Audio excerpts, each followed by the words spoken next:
Hello అండి. అందరూ ఎలా ఉన్నారు? నేను బాగున్నాను. మీరందరూ కూడా బాగుండాలని మనస్ఫూర్తిగా కోరుకుంటున్నాను. సప్త శనివార వ్రతం చేస్తున్నాను కదండీ! ఇప్పుడైతే ఈ వీడియోలో మీకు చూపిస్తున్న వారం వచ్చేసి 5వ సప్త శనివార వ్రతం అనమాట. 5వ వారంకి సంబంధించిన వీడియో అయితే రికార్డ్ చేశాను, షూట్ చేశాను. యాక్చువల్‌గా మొదటి వారం అయితే క్లియర్‌గా వీడియో అప్లోడ్ చేశాను. ఎవరైనా చూడకపోయినుంటే ఒకసారి వెళ్ళి చూడండి. రెండో వారంలో పిండి దీపాల గురించి మాత్రం ఎక్స్‌ప్లెయిన్ చేశాననమాట.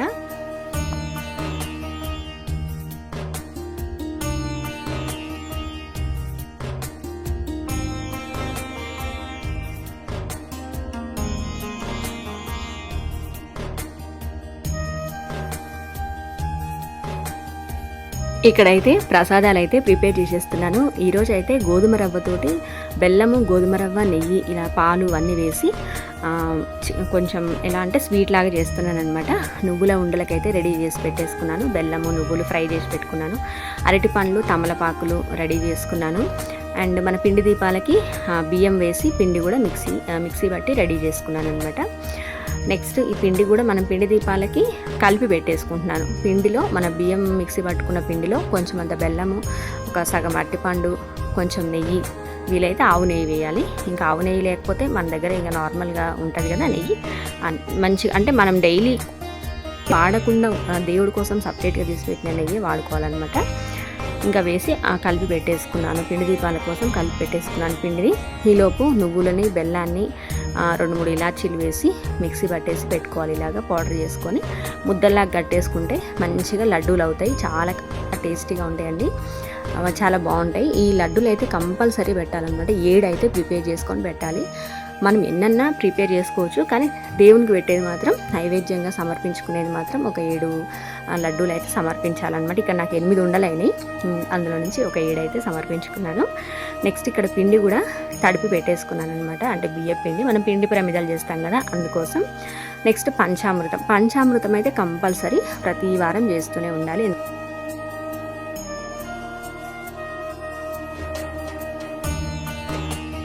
నేను ఫోన్లో అయితే పెట్టేసుకుంటున్నాను మంత్రాలు. ఫోన్లో యూట్యూబ్లో మనకి వీడియోస్ చాలా ఉన్నాయన్నమాట. నేను ఎవ్రీ వీక్ ఒకటే పంతులు గారిది అయితే పెట్టుకొని చేస్తూ ఉంటానన్నమాట మంత్రాలు. పంతులు గారు ఏ విధంగా చెప్తున్నారో ఆ విధంగా చేసుకుంటూ ఉంటాను. ఇంకా నెక్స్ట్ పూజ సామాన్ ఇదంతా కూడా శుభ్రం చేసుకుంటున్నాను. ఇంతకుముందు ఫస్ట్ వీడియో అయితే తీశాను ఎలా చేసుకోవాలి ఏంటి అనేది. సెకండ్ వీక్ అయితే దీపాల గురించే చెప్పాను కదా ఇందాక చెప్పినట్లే. ఇంకా తర్వాత నుంచి వ్లాగ్ లాగా షూట్ చేద్దామంటే కొంచెం బిజీగా ఉండడం వల్ల ఆ మధ్యన కుదరలేదు. ఇంకొకటి, వ్రతం చేసుకునే రోజున వీడియో తీసుకుంటూ వ్రతంకి సంబంధించిన పనులు చేయాలంటే ఎవరైనా ఒకరు ఉంటేనే హెల్పింగ్ హ్యాండ్ నాకు ఈజీ అవుతుందన్నమాట. నేను ఒక్కదాన్నే షూట్ చేసుకుంటూ చేయాలంటే కొంచెం హడావిడి అయిపోతుంది, చాలా లేట్ అవుతుంటుంది పూజ. అందుకని చెప్పేసి నేను వీడియో అయితే తీయలేదు. ఈరోజు అయితే కొంచెం అర్లీగా స్టార్ట్ చేశాను. వ్రతాన్ని స్టార్ట్ చేసి పిల్లల్ని స్కూల్కి పంపించేసి ఇంకా వీడియో షూట్ చేద్దాము, చాలా రోజులు అయిపోయింది కదా, ఒక వ్లాగ్ అన్న తీద్దాము అని చెప్పి వ్లాగ్ తీశాను. కాకపోతే ఎవ్రీ వీక్ షార్ట్స్ అయితే అప్లోడ్ చేస్తూనే ఉన్నాను. వారం వారం ఎలా అలంకారం చేసుకుంటున్నాను, ఎలా వ్రతం చేసుకుంటున్నానని. పూజ సామాన్ క్లీన్ చేసుకొని తుడిచి పక్కకు పెట్టేసుకున్నాను అనమాట. ఇంకా ఇక్కడ పిండి ప్రమిదలకైతే ఇలా రెడీ చేసుకుంటున్నాను. యాక్చువల్గా 7 పిండి ప్రమిదలు పెడతాం కదండి. అలాగా మనం కలిపిన పిండిని 7 భాగాలుగా చేసుకొని ఆ 7 భాగాల్ని ఇట్లా ఉండల్లాగా చుట్టుకొని వీడియోలో చూపిస్తున్న విధంగా అయితే చేస్తాను. నేను ఈ వీడియో మీకు అప్లోడ్ చేస్తాను, పిండి దీపాలు ఎలా చేసుకోవాలి ఏంటి అనేది. వీలైతే ఒకసారి చూడండి. కానీ ఈ వ్రతం మొదలుపెట్టినప్పటి నుంచి పెద్ద పెద్ద చేంజెస్ జరుగుతున్నాయి, పెద్ద పెద్ద అద్భుతాలు జరుగుతున్నాయి అని నేను చెప్పలేను కానివ్వండి. నాకైతే చాలా పాజిటివ్గా అనిపిస్తుంది. హెల్త్ పరంగా కానివ్వండి, ఇంట్లో కానివ్వండి, కొంచెం ప్రశాంతమైన భావన అయితే మొదలైందనే చెప్తున్నాను. అలా స్వామి అయితే చాలా కరుణిస్తున్నాడు, చాలా మంచిగా అనిపిస్తుంది. ఈ వ్రతం చేసుకునేటప్పుడు కొంచెం మనకి ఎవరైనా హెల్పింగ్ హ్యాండ్ ఉంటే ఇంకా సులభంగా చేసుకోవచ్చు. ఒక్కరమే అన్నీ చేసుకోవాలంటే కూడా కొంచెం ఆ టైం ఎక్కువ పడుతుంది అంతే. ఎందుకంటే ప్రసాదాలు కానివ్వండి, పిండి దీపాలు కానివ్వండి, ఇవన్నీ కొంచెం పని ఉంటుంది కదా. కొంచెం అర్లీగానే మొదలు పెట్టాలి ఒకటి. రెండవది, ఎవరన్నా పక్కన మనకు హెల్ప్ చేసే వాళ్ళు ఉంటే ఇంకా తొందరగా హాయిగా చేసుకోవచ్చు అనమాట. ఈ వారం విశేషం ఏంటంటే తులసి ఆకులైన అయితే తీసుకొచ్చానమాట. తులసి మాల వేద్దాం అనుకున్నాను వెంకటేశ్వర స్వామికి. మా ఇంటి దగ్గరనే తులసి చెట్లు ఉన్నాయన్నమాట. మంచిగా తీసుకొచ్చి మన ఎండిపోయిన విత్తనాలు అవన్నీ తీసేసి మాల అయితే కట్టాను. మాల కరెక్ట్గా స్వామివారికి సరిపోయింది. మాలను శుభ్రంగా కడిగానండి. ఎందుకంటే చెట్లు బయట ఉంటాయి కదా, కొంచెం మట్టి అది ఇది ఉంటుందని చెప్పి శుభ్రంగా ఆకులను శుభ్రం చేసి మాల కట్టి స్వామివారికి అలంకరించాను. చూడడానికి ఎంతో కళగా అనిపించారనమాట. అసలు నేను చేయగలుగుతానా చేయలేనా అనుకుంటూ మొదలుపెట్టిన ఈ వ్రతాన్ని నాకు వీలున్నంత వరకు నాతో చేయించుకుంటూనే ఉన్నాడు స్వామి. ఆరోగ్యము నాకు అంతంత మాత్రంగానే ఉంటుంది. ఈ మెడనరాల సమస్య ఇదంతా ఉంటూనే ఉంది నాకు. ఆ సమస్య ఉన్నా కానీ పట్టు వదలకుండా నేను అనుకున్నాను, నేను చెయ్యాలి అని సంకల్పంతో ముందుకు వెళ్తున్నాను. ఆ శక్తిని కూడా నాకు ఆ వెంకటేశ్వర స్వామి ఇస్తున్నాడు. అందుకు చాలా సంతోషంగా అనిపిస్తుంది. ముడుపు అయితే పూజలో పెట్టుకున్నాను అనమాట. మనం ఏదైతే కోరిక సంకల్పించుకుంటామో అందుకు సంబంధించి ముడుపు కట్టుకుంటాం కదా, ఆ ముడుపునైతే ప్రతి వారం స్వామివారి దగ్గర పెట్టుకొని మనం పూజ చేసుకోవాలి. పసుపుతో తయారు చేసుకున్న గణపతిని కానివ్వండి, లేకపోతే మన ఇంట్లో చిన్న గణపతి విగ్రహం ఉన్నా సరే ఆ విగ్రహాన్నైనా పసుపు గణపతినైనా స్వామివారి ఎదురుగా ఉంచి పూజ చేసుకోవచ్చట. అనుగ్రహ సిద్ధిర్థం తదంగత్వేన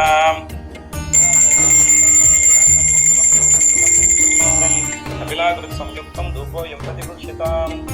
చడి గణపతి. ఓం గం గణపతయే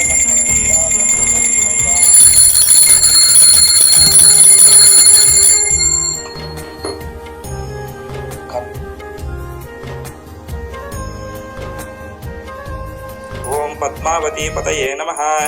జానుని పూజయామి. జ్ఞానప్రదాయ నమః. పూర్వం పూజయామి. ఓం మహాభాగాయ నమః.